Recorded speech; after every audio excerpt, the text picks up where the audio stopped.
ನಮಸ್ಕಾರ ಸ್ನೇಹಿತರೆ. ನವರಾತ್ರಿಯ 6ನೇ ದಿನದಂದು ತಾಯಿ ಕಾತ್ಯಾಯಿನಿ ದೇವಿಯನ್ನು ಪೂಜಿಸುತ್ತೇವೆ. ಇವಳಿಗೆ ಕಾತ್ಯಾಯಿನಿ ಎಂಬ ಹೆಸರು ಬರಲು ಒಂದು ಕಥೆ ಈ ರೀತಿ ಇದೆ. ಕಥಾ ಎಂಬ ಒಬ್ಬ ಪ್ರಸಿದ್ಧ ಋಷಿಗಳಿದ್ದರು. ಇವರಿಗೆ ಕಾತ್ಯ ಎಂಬ ಮಗನಿದ್ದನು. ಇದೇ ಕಾತ್ಯನ ವಂಶಸ್ಥರಾಗಿ ವಿಶ್ವಪ್ರಸಿದ್ಧ ಮಹರ್ಷಿಗಳಾದ ಕಾತ್ಯಾಯನರು ಜನಿಸಿದರು. ಇವರು ಭಗವತಿ ಪರಾಂಬಕೆಯ ಉಪಾಸನೆ ಮಾಡುತ್ತಾ ಅನೇಕ ವರ್ಷಗಳವರೆಗೆ ಕಠಿಣ ತಪಸ್ಸನ್ನಾಚರಿಸಿದ್ದರು. ಭಗವತಿಯು ತಮ್ಮ ಮನೆಯಲ್ಲಿ ಪುತ್ರಿಯಾಗಿ ಅವತರಿಸಬೇಕೆಂಬ ಇಚ್ಛೆ ಅವರಲ್ಲಿತ್ತು. ಭಗವತಿಯು ಅವರ ಈ ಪ್ರಾರ್ಥನೆಯನ್ನು ನಡೆಸಿಕೊಟ್ಟಳು. ಅಷ್ಟರಲ್ಲಿ ರಾಕ್ಷಸ ಮಹಿಷಾಸುರನು ದೇವತೆಗಳಿಗೆ ಬಹಳ ತೊಂದರೆಯನ್ನುಂಟು ಮಾಡುತ್ತಿದ್ದನು. ರಾಕ್ಷಸರ ದಬ್ಬಾಳಿಕೆ ದಿನದಿಂದ ದಿನಕ್ಕೆ ಹೆಚ್ಚಾಗುತ್ತಿತ್ತು. ದೇವತೆಗಳು ಮಹಿಷಾಸುರನನ್ನು ಅಂತ್ಯಗೊಳಿಸಲು ಮಾರ್ಗವನ್ನು ಹುಡುಕಲು ವಿಷ್ಣುವನ್ನು ಸಂಪರ್ಕಿಸಿದರು. ವಿಷ್ಣುವಿನ ಆಜ್ಞೆಯ ಮೇರೆಗೆ ಶಿವ ಮತ್ತು ಬ್ರಹ್ಮರು ಅವನೊಂದಿಗೆ ಸೇರಿಕೊಂಡರು. ನಂತರ ತ್ರಿಮೂರ್ತಿಗಳು ಒಟ್ಟಾಗಿ ಕಾತ್ಯಾಯಿನಿಯ ರೂಪವನ್ನು ಸೃಷ್ಟಿಸಿದರು.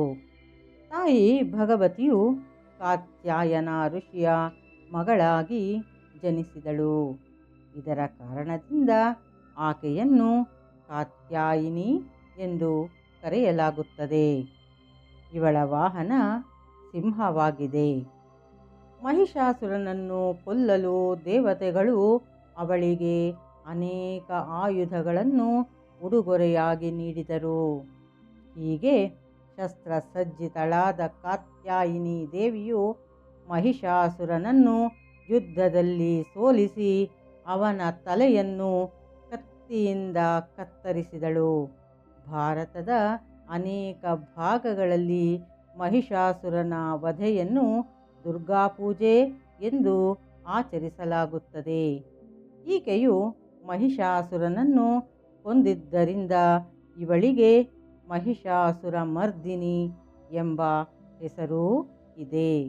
ಕಾತ್ಯಾಯಿನಿ ದೇವಿಯ ಪೂಜೆ ಹಾಗೂ ಉಪಾಸನೆಯಿಂದ ಮನುಷ್ಯನಿಗೆ ಸುಲಭವಾಗಿ ಧರ್ಮ, ಅರ್ಥ, ಕಾಮ, ಮೋಕ್ಷವೆಂಬ 4 ಫಲಗಳ ಪ್ರಾಪ್ತಿ ಆಗುತ್ತದೆ. ಅವನ ರೋಗ, ಶೋಕ, ಭಯ ಮುಂತಾದವುಗಳು ಪೂರ್ಣವಾಗಿ ನಾಶವಾಗುತ್ತದೆ. ಜನ್ಮ ಜನ್ಮಾಂತರದ ಪಾಪಗಳನ್ನು ನಾಶ ಮಾಡಲು ಕಾತ್ಯಾಯಿನಿ ದೇವಿಯ ಉಪಾಸನೆಗಿಂತ ಸುಗಮ ಹಾಗೂ ಸರಳವಾದ ಮಾರ್ಗ ಮತ್ತೊಂದಿಲ್ಲ. ತಾಯಿ ಕಾತ್ಯಾಯಿನಿ ದೇವಿಯ ಆಶೀರ್ವಾದ ನಮ್ಮೆಲ್ಲರ ಮೇಲಿರಲಿ. ಹೀಗೆ ನಮ್ಮ ಮುಂದಿನ ವಿಡಿಯೋಗಳಲ್ಲಿ ನವರಾತ್ರಿಯ ನವದುರ್ಗೆಯರ ಎಲ್ಲ ಅವತಾರಗಳ ಬಗ್ಗೆ ತಿಳಿಯೋಣ. ಇಲ್ಲಿಯವರೆಗೆ ನಾವು ತಾಯಿ ಶೈಲಪುತ್ರಿ, ಬ್ರಹ್ಮಚಾರಿಣಿ, ಚಂದ್ರಘಂಟಾದೇವಿ, ಕೂಷ್ಮಾಂಡಾದೇವಿ, ಸ್ಕಂದಮಾತಾ ಹಾಗೂ ಕಾತ್ಯಾಯಿನಿ ದೇವಿಯರ ಬಗ್ಗೆ ತಿಳಿದುಕೊಂಡಿದ್ದೇವೆ. ನಮ್ಮ ನಾಳಿನ ವಿಡಿಯೋದಲ್ಲಿ ದುರ್ಗೆಯ 7ನೆಯ ಅವತಾರವಾದ ಕಾಳರಾತ್ರಿ ದೇವಿಯ ಬಗ್ಗೆ ತಿಳಿಯೋಣ. ನಿಮ್ಮೆಲ್ಲರಿಗೂ ನವರಾತ್ರಿ ಹಬ್ಬದ ಶುಭಾಶಯಗಳು. ಧನ್ಯವಾದಗಳು.